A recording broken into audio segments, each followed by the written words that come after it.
Hello and welcome to the DSP Project, your weekly fix of music production and technology.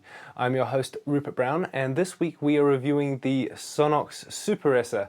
It is not just a de-Esser but also a dynamic EQ as well. So let's take a closer look. We're going to work with a vocal from Le Medusa again. It's probably the most sibilant thing I could find. It sounds like this. Let's just say, oh please,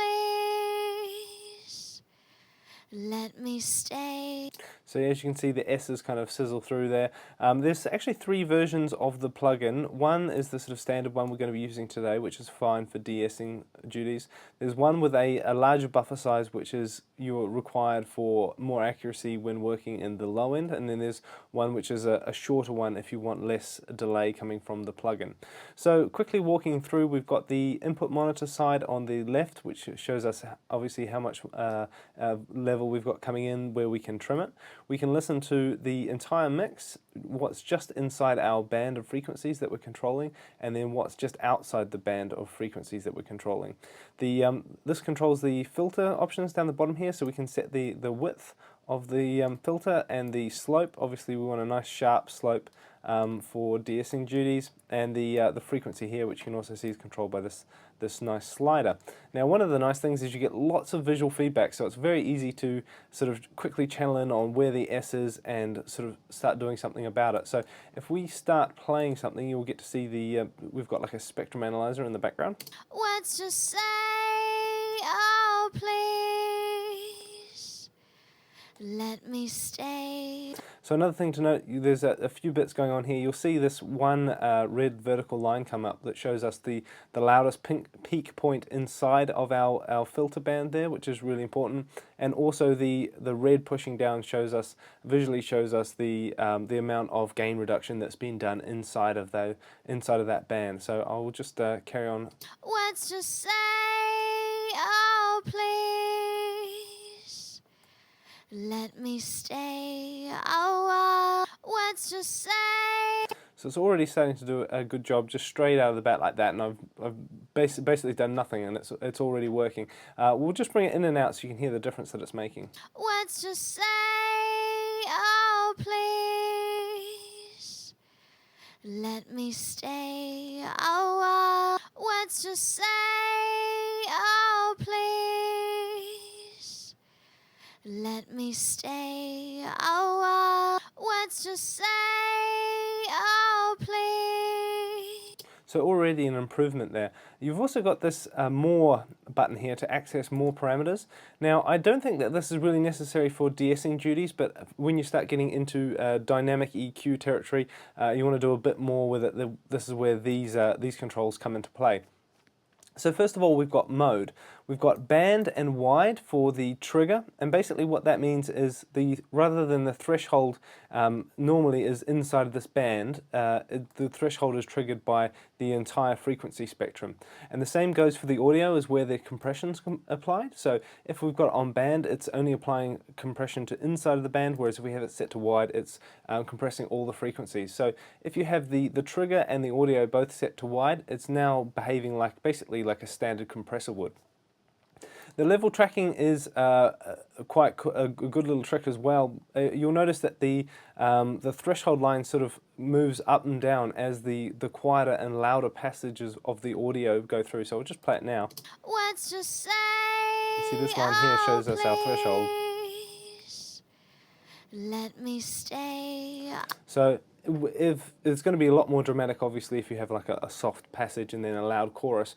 But basically, it takes the level of the rest of the material into consideration, so that if you have an S in a quiet period, it brings the threshold down so that S is that part, and opposed to, again, in the chorus where it's a lot louder, then the threshold moves up, and so it sort of dynamically changes where it is, so that you don't need to adjust it for different energy levels in the different parts of the song, which is really clever.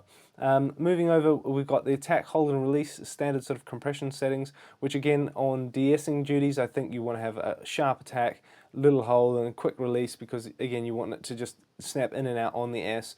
But when you start wanting to use it more as a dynamic EQ, that's when you're probably going to want access to those parameters here. So I'm going to pop these away because we don't really need them for the rest of this demonstration. Threshold here obviously is going to affect how much it's going to push down on that S. So if we start moving this to more extremes. Let's just say, oh please, let me stay a while. Let's just say. So obviously you can start, you're definitely getting sort of artifacts for that from that now, pushing that hard down on it. And then the output stage here, you've got a wet dry control and then a trim, so you can adjust the volume going out.